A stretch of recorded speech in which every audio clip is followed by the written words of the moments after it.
Now, I know what you're thinking, we're only in March and you're already talking about the next Call of Duty game, and I agree with you, but I wouldn't be talking about this topic so soon unless there was something to actually talk about, and the rumor mill started earlier in the year and today it's ramped up to 100. All the rumors so far have pointed to Sledgehammer Games making this year's Call of Duty game, but today, new rumor has surfaced from Modern Warzone claiming the working title of this year's game. And if this rumor is true, it tells us everything we need to know about the setting of this year's game. Now, it goes without saying that literally nothing in this video is confirmed information. It's not concrete fact, but I don't think Modern Warzone would make this information up. And furthermore, Charlie Intel have also made an article on this, and they rarely cover rumors unless there's some validity to it. But again, take this with a pinch of salt. Regardless if it's true or not, we keep you up to date with news on Call of Duty here on the channel. It's fun to discuss, so I open the comment section for you guys to let me know what COD game you'd like to see this year and what you think of the sounds of this, because the comment section on this one is going to be juicy. Let's not waste any more time jumping into the bombshell that Modern Warzone has dropped, and I'll leave an article link in the description so you guys can see it for yourself. But according to their sources, this year's Call of Duty game is tentatively titled Call of Duty World War II Vanguard. Yup, you did just hear me say that correctly.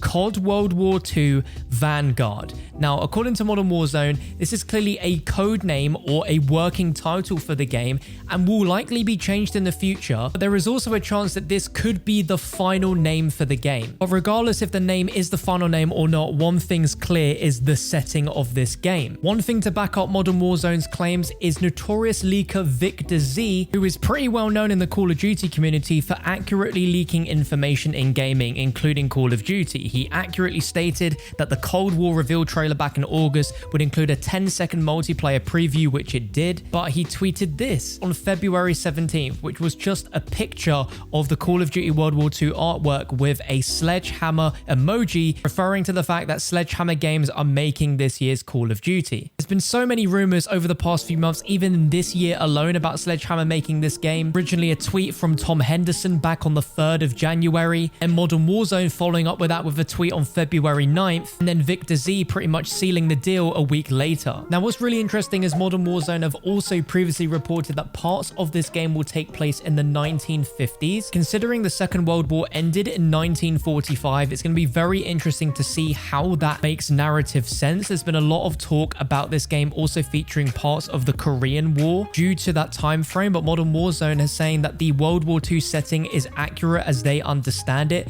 especially after today's news revealing the working title. Now, they say they're planning to get further details from their sources regarding whether the 1950s leak still holds true or if it's something that takes place after the main plot of the game. Or they were told that the cutscenes in the game take place during the 1950s. Now, let's talk about my personal opinions on this leak, whether I believe it or not. And part of me does believe this to be true. Thinking logically here, Activision are going to have a multi-year plan in place for how future Call of Duty games are going to integrate into Warzone. Every single Call of Duty game from here on out is going to have its own Warzone integration, meaning the game tied to it is going to have its own unique world separate from the other Call of Duty games. We've seen a modern setting with Modern Warfare. We've now got a past setting with Cold War, and the only other options they have are going futuristic or going even further in the past. Cool as it would be to get Advanced Warfare 2, I just think it's too far gone now. There's been too much of a gap in time between that first one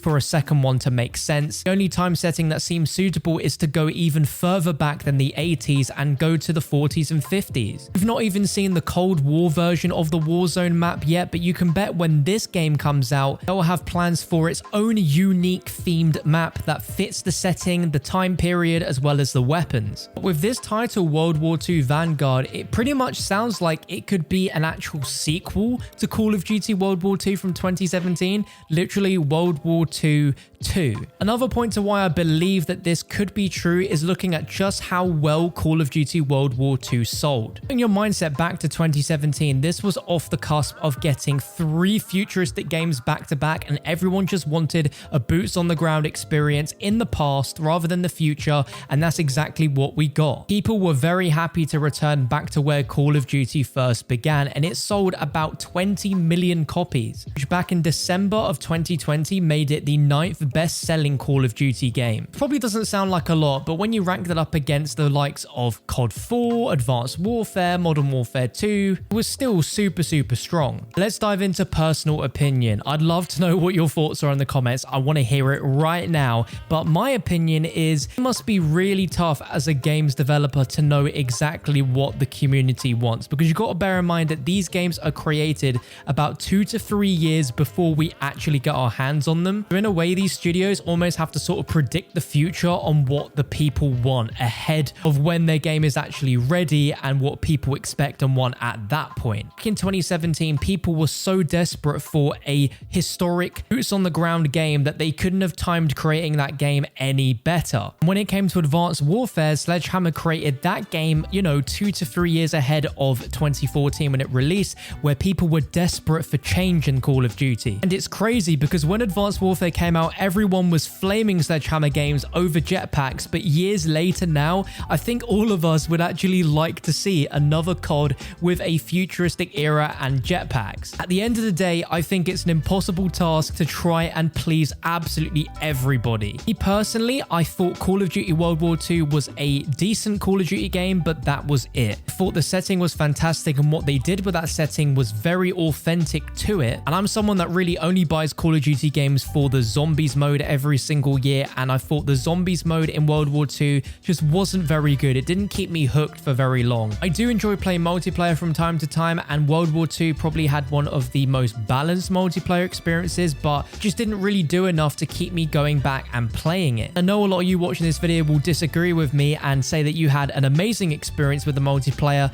and that's absolutely fine. We're all entitled to enjoy whatever we want. But if you could choose what setting this game would be out of either a futuristic jetpack Call of Duty or a historic World War II boots on the ground Call of Duty, which one are you choosing? Let me know and why. We only have 2 Call of Duty games to really reflect Sledgehammer Games' work on, Advanced Warfare and World War II. They were clearly very dedicated and were really good at making a World War II game, and what I said earlier with that setting, it just fits in so perfectly that this is going to be that little slot that they can fill in, and then we will have 3 different historic settings for Call of Duty for what could be the next 5 to 10 years as like a rotation. Massive point to make as well is that the direction World War II went after the studio heads left was definitely positive throughout the entire community. Everyone enjoyed the game a lot more once that shift happened, and if that same attitude and positivity can be brought over to a new Call of Duty game built from day one to release like that, appeases the community's wants and needs, then there's a good chance that this game isn't going to do wrong. I've always lived by the rules that we can't judge something we don't know anything officially about, and I guess we can't really have